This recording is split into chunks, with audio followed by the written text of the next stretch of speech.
நம்மகிட்ட பார்த்தீங்கன்னா கப்பீஸ் குட்டி வந்து நிறைய ஆகிப்போச்சு. இதை நான் ஃபஸ்ட்டாக வந்து பேசிக்காக ஸ்டார்ட் பண்ணிட்டு இருக்கும்போது வந்த கப்பீஸ் குட்டி. இது வந்து பார்த்தீங்கன்னா ஒரு தண்ணி கேனில் வந்து நான் போட்டு வச்சு வளர்த்திட்டு இருந்தேன். இப்போ தண்ணி கேன் ஃபுல்லாக நம்புற அளவுக்கு குட்டி ஊர்பட்ட குட்டி ஆகிப்போச்சு. பழைய கப்பீஸ் எல்லாம் மறுபடியும் குட்டி ஓட்டு இருக்குது. இதிலே வச்சுட்டு இருக்க முடியாது. இனி ஏதோ தொட்டிக்கு மாத்திரான்னு ஐடியா பண்ணிட்டேன். இப்போ இதில் இருக்கிற கப்பீஸும் எடுத்து அதில் இருக்கிற கப்பீஸ் எடுத்து ஒன்றா ஒரே தொட்டியில் விட்டுறலாம் அப்படிங்கிறதுக்காக இந்த தொட்டி ஒன்று ஏற்கனவே நான் ரெடி பண்ணி வச்சுருந்தேன். ரெடி பண்ணி வச்சு ரொம்ப நாளாச்சு. ஒரு 5-7-8 நாளுக்கு மேலே ஆயிடுச்சுன்னு நினைக்கிறேன். இதுக்குள்ளே விட்டுறலான்னு ஒரு ஐடியா பண்ணிவிட்டேன். அப்போ தான் கொஞ்சம் ஃபிஷ்ஷெல்லாம் கொஞ்சம் ஃப்ரீயாக நீந்தி விளையாடும். ஃபஸ்ட்டு இப்போ போட்ட கப்பி குட்டி எடுத்து ஃபஸ்ட்டு விட்ருவோம். டெம்பரேச்சர் முதல்ல செட் ஆகட்டும். ஓகே, அடுத்து இதுக்கு ஒரு ஐடியா பண்ணுறேன். என்ன ஃபஸ்ட்டு பாய் தண்ணியை எடுத்து கொஞ்சம் உள்ளே மிக்ஸ் பண்ணி விட்டு போட்டு அப்புறம் கப்பீஸ் எல்லாம் பிடிச்சி உள்ள விட்டுறலாம். இந்த தொட்டி விடும்போது கவுண்ட் பண்ணிக்கலான்னு பார்த்தேன். இப்போ இதில் வந்து டோட்டலாக 16 கப்பீஸ் இருக்குது. பட் இதில் இருக்கிற தண்ணி எடுத்து மோந்து விடனே அப்புறம் மீனை கொஞ்சம் கொஞ்சமாக பிடிச்சி விடும்போது கவுண்ட் பண்ணிக்கலாம். பட் என்னென்னா தண்ணி மோக்கும்போது வெறும் தண்ணி மட்டும் வந்தால் பெரிய விஷயந்தான். இந்த மீன் வராமல் இருக்கணும்.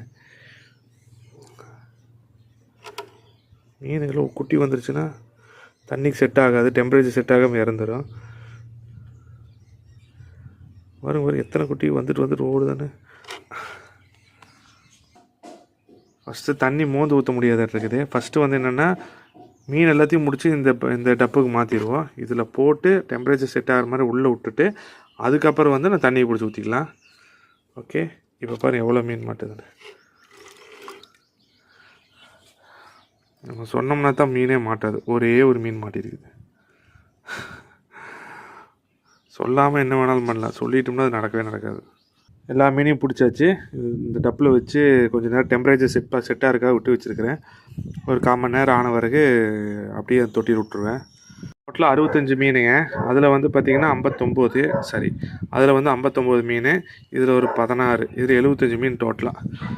அதெல்லாம் விட்டுட்டேன், கவுண்ட் பண்ணி பொறுமையாக விட்டாச்சு. இது ஏற்கனவே 16 எண்ணி வச்சிட்டோம்.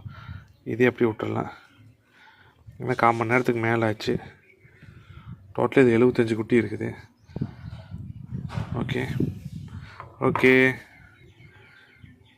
நீ அடுத்தடுத்த வீடியோங்கிறத அடுத்தடுத்த வீடியோவில் பார்க்கலாம். ஓகே, பாய்.